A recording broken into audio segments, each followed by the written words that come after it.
There, Alex said. In the middle of the lane, a shimmering rift appeared, like the ones Jack cut between the worlds. On the other side, in the distance, was the snow-marbled summit of Mount Washington.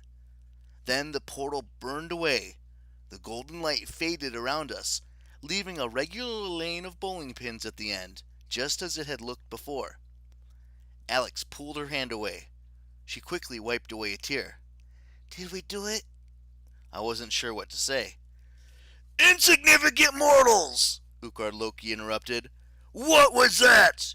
Do you always confer with each other by generating a blinding light? Sorry, I yelled to the crowd. We're ready now. At least, I hoped we were ready. Maybe we'd succeeded in burning away the illusion and closing the portal. Or maybe Ukard Loki was just allowing me to think I dispelled his trick. It could be an illusion within an illusion. I decided there was no point overtaxing my brain in the last few minutes it might be on my neck. I raised my bowling ball. I stepped to the foul line and rolled that stupid pink fuzzy dice ball straight down the middle. I have to tell you, the sound of pins falling was the most beautiful thing I'd heard all day. Sorry, Prince, you were a close second. Blitzen screamed, Strike! Samira and Hearthstone hugged each other, which wasn't something either of them tended to do. Alex's eyes widened.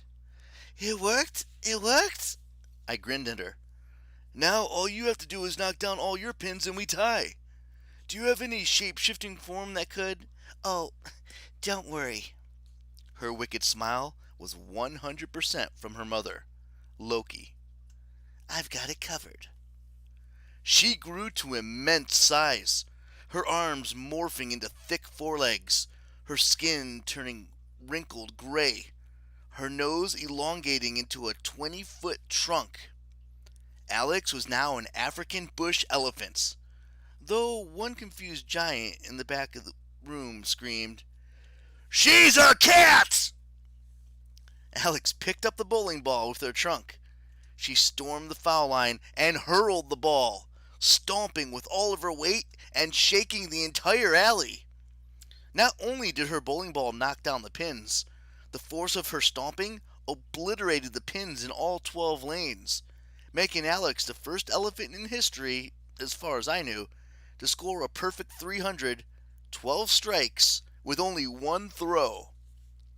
I may have jumped up and down and clapped like a 5-year-old girl who had just gotten a pony.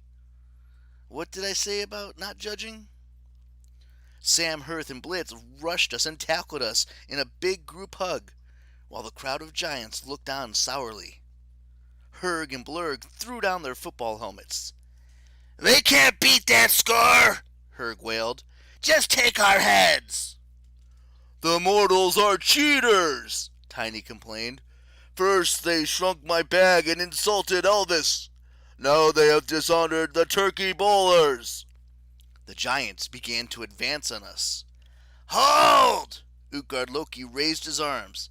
This is still my bowling alley, and these competitors have won, squarely, if not fairly.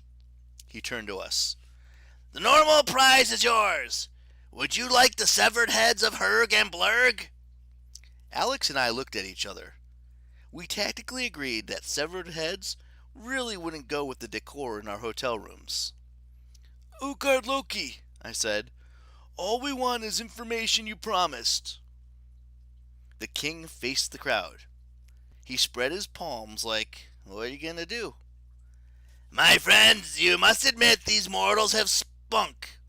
As much as we tried to humiliate them, they humiliated us instead. And is there anything we mountain giants respect more than the ability to humiliate one's enemies? The other giants murmured in reluctant agreement. I wish to help them, Utgard Loki announced. I believe they have proven their worth. How much time will you give me?